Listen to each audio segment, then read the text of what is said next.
بسم الله الرحمن الرحيم والصلاة والسلام على أشرف الأنبياء والمرسلين سيدنا محمد وعلى آله وأصحابه أجمعين. أما بعد, فالسلام عليكم ورحمة الله تعالى وبركاته mes très chères sœurs. Je suis ravie de pouvoir continuer cette série de podcasts autour des sujets du mois de Ramadan. Et là, à l'approche de la fin du mois de Ramadan, la question est: qu'en est-il après Ramadan? Imagine un instant, Ramadan est presque terminé. Les jours ont défilé rapidement. Au début du mois, nous avions des intentions, des objectifs et des résolutions. Nous nous disions: cette année, je veux vraiment vivre ce Ramadan de manière différente. Et pourtant, à l'approche de la fin du mois, une pensée peut apparaître dans nos cœurs.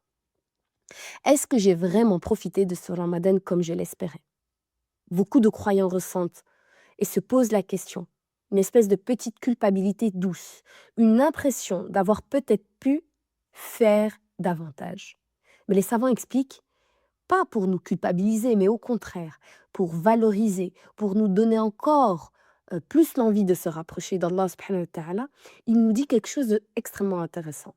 Ce sentiment n'est pas forcément une faiblesse, mais au contraire, lorsque le cœur ressent un manque à la fin d'une période d'adoration, tel que le mois de Ramadan, cela signifie souvent que l'âme, le cœur, que tu as goûté à quelque chose de précieux. Ramadan n'est pas seulement un mois où l'on accueille, où on accomplit des actes d'adoration. C'est un mois où l'âme se rapproche d'Allah, où le cœur devient plus sensible, où certaines habitudes changent. Pendant ce mois, walillahi alhamd, beaucoup d'entre nous ont ouvert le Coran plus souvent. Nous avons été beaucoup plus attentifs à nos paroles, plus patients dans nos réactions, mais aussi plus présents dans nos prières. Et cela crée quelque chose de particulier dans nos cœurs. Allah Azza wa Jal, il nous dit que le mois de Ramadan, on le sait, le Coran, il est descendu, il a été révélé, mais cette révélation est faite pour quoi? Quel est l'objectif? Quelle est la finalité de le Coran? Comme il va être un guide pour les gens, une preuve claire de la bonne direction et du discernement. شهر رمضان الذي أنزل فيه القرآن هدى للناس وبينات من الهدى والفرقان. Les savants disent que le véritable signe d'un ramadan bénéfique, positif, qui t'a marqué, ne se mesure pas seulement pendant le mois de Ramadan, mais surtout, il se voit après le ramadan. Tu as entendu? Comment savoir si mon Ramadan a en tout cas a laissé des traces en moi? Comment savoir que Ramadan a été positif, où il y a eu un changement? C'est l'après. Car Allah Azza wa Jal nous enseigne que la valeur d'une action se reconnaît à ce qu'elle produit ensuite. Si ce mois a laissé une trace dans l'âme, certaines choses commencent à changer. Peut-être un peu moins de jalousie envers les autres, peut-être un peu moins de colère dans nos réactions, peut-être un peu plus de douceur dans nos paroles et un peu plus de paix dans nos cœurs, un peu plus de lien avec le Coran al-Karim. Allah Azza wa Jal nous dit: Ala bi dhikrillahi tatma'innul qulub. N'est-ce pas le rappel d'Allah que les cœurs trouvent la tranquillité? Le cœur humain cherche constamment quelque chose pour se remplir. C'est comme une espèce de passoire. Il cherche la tranquillité dans beaucoup de choses. Parfois le travail, les enfants, le mari, les relations, les projets, les distractions. Mais le Coran nous rappelle que la véritable paix du cœur se trouve dans le rappel d'Allah subhanahu wa ta'ala. Pendant Ramadan, beaucoup d'entre nous ont goûté à cette paix. Une paix particulière dans la prière, une douceur dans la lecture du Coran, une proximité avec Allah qu'on ne ressent pas toujours dans le reste de l'année. Pour certains, ils ont fait l'Umrah, où ils ont pu voyager et être les invités d'Allah subhanahu wa ta'ala. Mais il y a une chose extrêmement importante à comprendre. Ramadan n'est pas seulement un mois d'effort.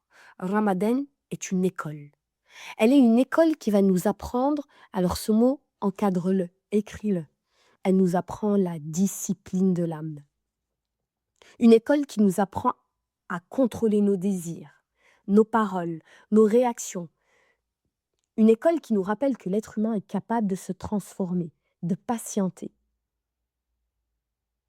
Allah Azza wa Jalla, il nous dit: Ya ayyuhalladhina amanu kutiba alaykum as-siyam kama kutiba ala alladhina min qablikum la'allakum tattaqun, afin que vous atteigniez la piété. l'objectif de Ramadan. Donc, n'est pas seulement de s'abstenir de manger ou de boire, on l'a suffisamment entendu, on l'a suffisamment mentionné. L'objectif est la taqwa, cette conscience euh, qui va nous permettre de développer l'ihsan, l'excellence et se rapprocher d'Allah subhanahu wa ta'ala. Mais la vraie question est la suivante. Comment savoir si un Ramadan a réellement laissé une trace dans nos cœurs? Les savants disent, le signe d'une bonne action acceptée est qu'elle mène à une autre bonne action. Si après Ramadan, l'adoration disparaît complètement, c'est un signe assez inquiétant.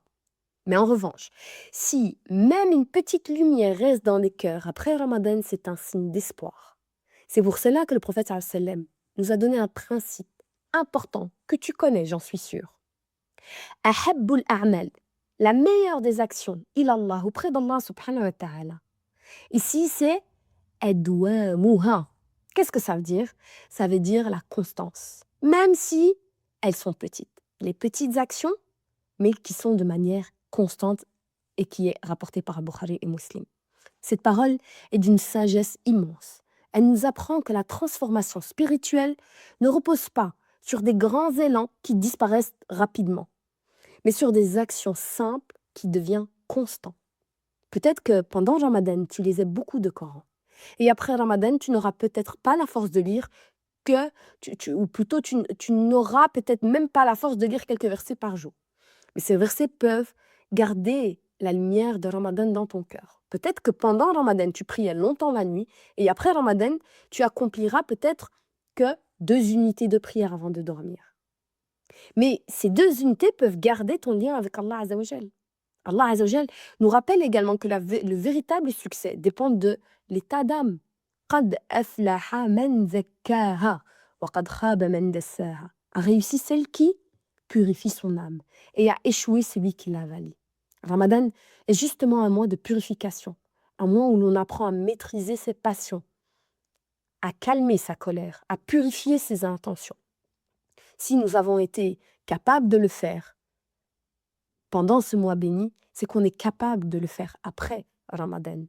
Et si on gardait cette constance, et si réellement Ramadan nous transformait, et si en fait tous ces efforts, tous ces apprentissages, tous ces changements qu'on a pu opérer pendant 30 jours, on continuait. Le prophète sallallahu alayhi wa sallam, il dit « Kullu bani Adam khata'un » Tous les fils d'Adam commettent des erreurs. Et le meilleur de ceux qui commettent les erreurs sont ceux qui se repentent. Cela signifie que la transformation spirituelle ne signifie pas la perfection. C'est pas tu dois être parfaite, tu dois tout bien faire. Elle signifie continuer à revenir vers Allah encore et sans cesse. Alors peut-être que la vraie question à se poser à la fin de ce mois n'est pas ai-je été parfaite pendant Ramadan? Personne ne l'est, et tu le sais. La vraie question est plutôt qu'est-ce que Ramadan a changé en moi? Si ton cœur est un peu plus sensible qu'avant, si tu ressens plus facilement le besoin de demander pardon à Allah, si tu ressens encore l'envie d'ouvrir le Coran et le Karim, si certaines mauvaises habitudes te dérangent davantage qu'avant, alors peut-être que Ramadan a déjà accompli son travail. Car Ramadan n'est pas seulement un moment dans l'année. Rappelle-toi de cette phrase. Nous ne sommes pas les adorateurs du mois de Ramadan. Nous adorons Allah subhanahu wa ta'ala à n'importe quel moment de l'année. C'est un point de départ. C'est un moment où Allah Azza wa Jal nous rappelle que notre âme peut se transformer. Et le plus beau signe d'un Ramadan accepté est peut-être seulement celui-ci. Continuer, même doucement, à marcher sur le chemin qui mène vers Allah subhanahu wa ta'ala. Qu'Allah Azza wa Jal accepte vos actions, qu'Allah Azza wa Jal accepte votre jeûne, qu'Allah Azza wa Jal accepte vos sadaqas, qu'Allah Azza wa Jal apaise votre cœur, qu'Allah Azza wa Jal enlève les dettes de celles qui sont endettées, qu'Allah Azza wa Jal répare les cœurs de ceux qui ont été brisés, qu'Allah Azza wa Jal fasse miséricorde à nos morts, qu'Allah Azza wa Jal nous facilite l'éducation de nos enfants, qu'Allah Azza wa Jal nous permet aussi également de pouvoir continuer et de travailler ici yani tout ce qu'on a mis en place pendant Ramadan, et qu'on puisse justement transformer nos cœurs, pouvoir un peu plus pardonner notre entourage, être un peu plus bienveillant, être un peu plus doué tout simplement dans la bienveillance vis-à-vis des autres. سبحانك الله وبحمدك أشهد أن لا إله إلا أنت أستغفر الله وأتوب إليكم Subhanakallah wa bihamdik. Non, ça on enlève. Et je vous rappelle pour ce faire que Ania propose un nouveau mois. Et je vous rappelle pour ce faire que euh, Allah, et je vous propose et alors pour ce faire, je vous propose d'aller jeter un œil au nouveau programme d'Ania. Et pour ce faire, je vous propose de découvrir le nouveau programme d'Ania qui va commencer, Inch'Allah, le 6 avril avec euh, plein de cours en exclusivité avec des professeurs qui sont qualifiés dans leur domaine. Et nous avons également notre événement autour de la mort, autour du retour vers Allah Azza wa Jal, autour de l'âme.